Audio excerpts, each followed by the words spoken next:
Nah, jadi kita lanjut teman-teman.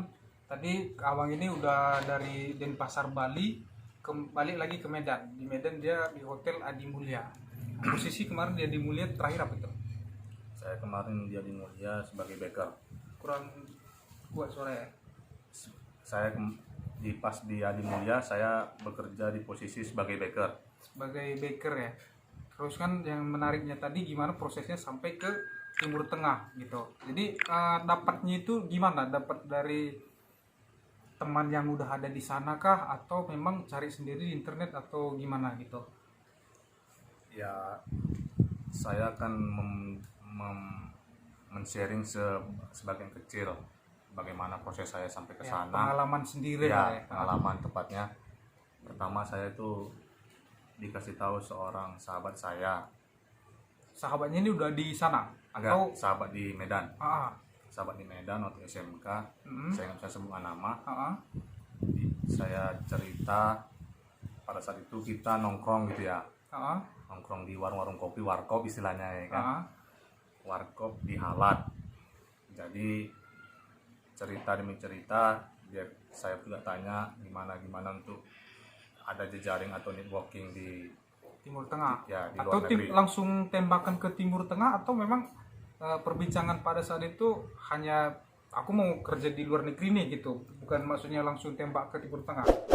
Ya benar, saya sendiri pertama bertanya saya pengen keluar negeri gitu loh. Jadi teman saya atau sahabat saya tersebut memberikan saya akses ke sana melalui satu aplikasi profesionalisme yaitu LinkedIn. Oke, jadi dapatnya kawan ini nyaranin masuk ke LinkedIn dulu, Iya, LinkedIn. cari informasi Benar. gimana biar bisa pergi kerjanya ke luar negeri. Iya.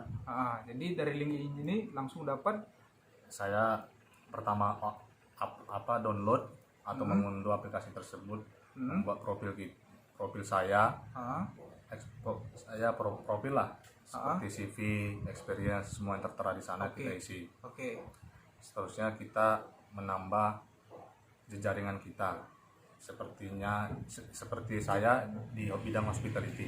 Oke, jadi maksudnya teman-teman jejaring ini yang bidangnya sama atau jurusan yang sama kayak si Tabang ini mungkin hospitality ya. Jadi kan di LinkedIn itu banyak yang nge-link ke pekerja-pekerja lain gitu, mungkin ada engineering atau itu pastry bakery atau hotelier secara keseluruhan, itunya juga ada ya jenjang karir ya, maksudnya ada. yang sama-sama pengen supervisor atau manajer gitu. Jadi setelah itu langsung ketemu yang di mana dulu nih, maksudnya langsung ke Timur Tengah kah atau ada yang ngasih saran ke sini dulu atau menemuin sendiri? Saya pada saat itu setelah mendownload aplikasi tersebut, saya semua meminta pertemanan ke orang-orang di hotel. Seperti orang kerja di hotel, misalnya di luar Middle East, di luar Timur Tengah itu saya minta permohonan pertemanan. Mulai dari situ saya banyak berkomunikasi dengan mereka. Minta informasi vacancy gitu kan. Melalui dengan bahasa Inggris kan gitu, personal chat kan gitu.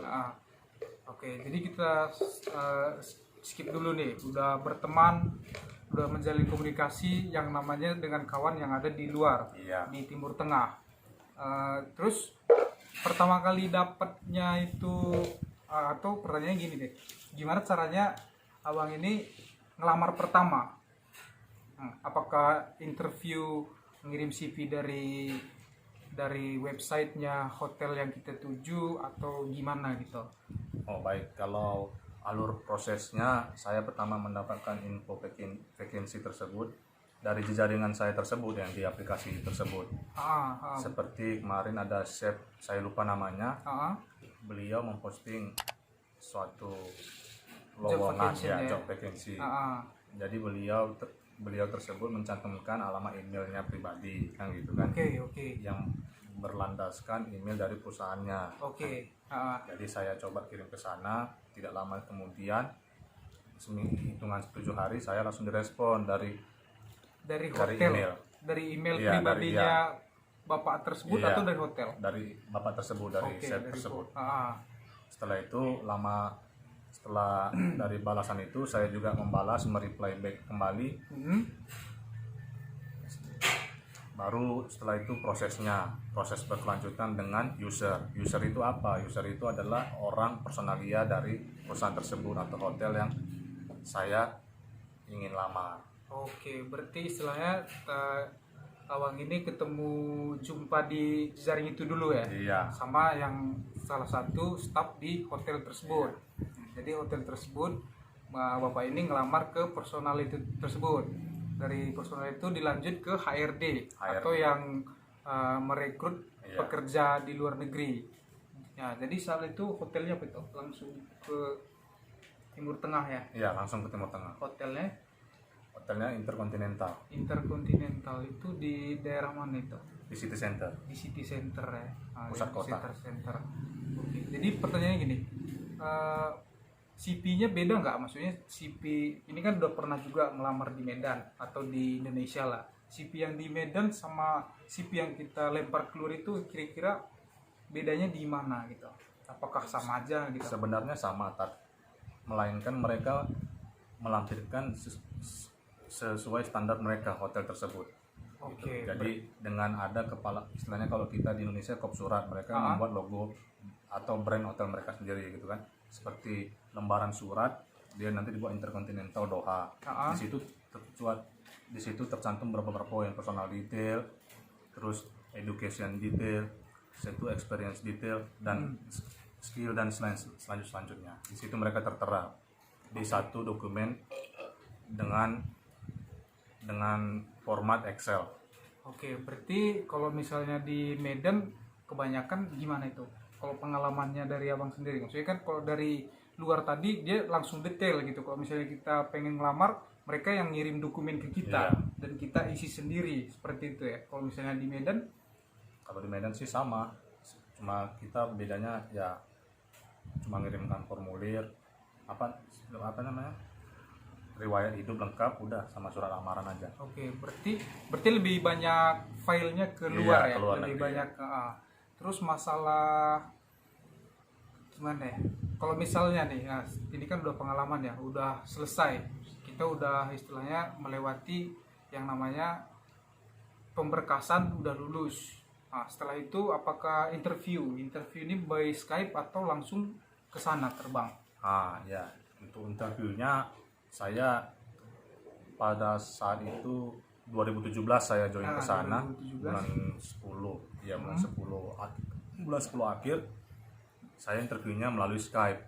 Jadi pihak HRD atau personalia hotel tersebut meminta alamat atau akun ID Skype saya. Jadi untuk teman-teman terlebih dahulu harus mempunyai Skype ID biar bisa untuk proses interview selanjutnya. Ya. Jadi interviewnya melalui Skype. Ya. Setelah melalui Skype, mereka ada ini lagi ya, proses misalnya pihak mereka ngobrolin dulu. Iya. Ini layak atau tidak. Jadi kita skip sampai di situ, diterima. Jadi diterima ini paspor apa segala macam diurus sendiri ya dari sini ya, bukan dari perusahaan di sana ya. Jadi misalnya gini, apa tanggung jawab mereka dari kita Indonesia? Maksud aku tanggung jawab itu apakah dari biaya perjalanan dari Indonesia ke sana mereka yang nanggung? Terus apa yang kita dapat di sana gitu?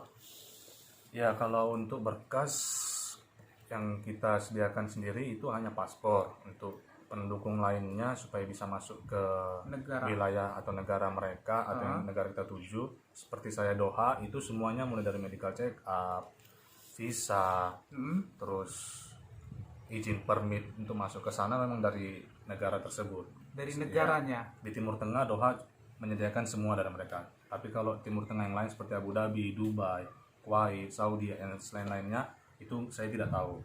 Ini kan menurut pengalaman abang sendiri menurut kan pengalaman seperti saya, itu. Jadi menurut pengalaman abang yang di Doha seperti yang diceritain tadi, orang sana seperti apa tadi, medical check up, visa, mereka yang nanggung. Jadi Jadi itu kira-kira berapa lama itu prosesnya? Itu saya nunggunya sekitar sebulan. Sekitar Satu sebulan. bulan, ya. Oke. Kita skip sampai sebulan, udah siap semua berangkat ke sana. Iya. Jadi di sana itu hari atau kita bilang hari-hari pertama lah. Hari-hari pertama itu yang dirasakan itu seperti apa gitu. Maksudnya udah langsung di luar nih. Bahasa atau kehidupan sehari-hari gitu.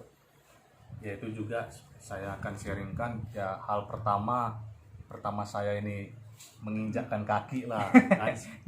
Seperti para astronot itu yang menginjak kakinya di bulan pasti kan punya feeling tersendiri kan gitu.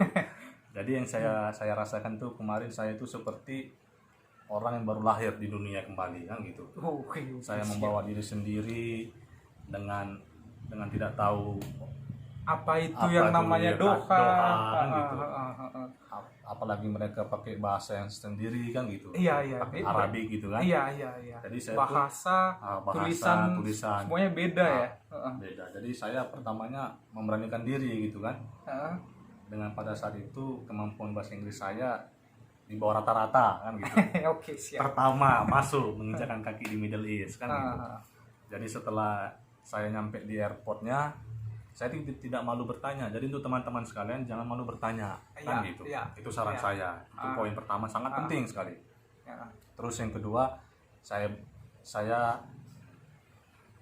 melihat dari pintu masuk seperti macam ada istilahnya tur guide-nya itu kan. Jadi banyak di pintu masuk kedatangan tersebut ada driver dari hotel-hotel semua perusahaan. Oke, berarti perusahaan nggak mengirim orang untuk menjemput kita ke airport? Ada ya? Ada. Berarti sampai di airportnya di Doha langsung ada penjemputan dari pihak hotel untuk menjemput kita. Apartemen ditanggung ya? Apartemen itu ditanggung atau dipotong dari gaji? Enggak, berarti 100% gaji utuh ya? Iya, gaji kita.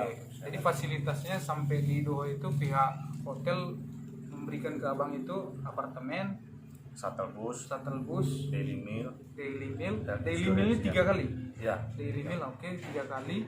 Terus asuransi kesehatan. Keselamatan kerja. Asuransi kesehatan dan keselamatan kerja. Ya. Oke. Jadi itu ya teman-teman ya. Jadi misalnya kalau yang pengen ke Doha, mungkin ini salah satu bisa sumber inspirasi atau masukan dari abang ini. Jadi kalau misalnya teman-teman pengen ke Doha bekerja, apalagi di bidang hotel, tadi di sana di posisinya di bagian pastry bakery ya? Iya, pastry bakery ya, jadi bidang pastry bakery. Nah, sama satu lagi pertanyaan yang paling krusial nih, masalah pendapatan. Nah, masalah gajinya. Kira-kira di sana nih gaji. Nah, gajinya itu per bulan atau hitungnya per kontrak? Per bulan. Ya. Jadi setiap bulan kita nerima dalam bentuk cash atau dari rekening? Dari rekening bank. Bank. Oke. Jadi sekitar angka berapa ya? Mungkin nggak spesifik tapi sekitar berapa lah?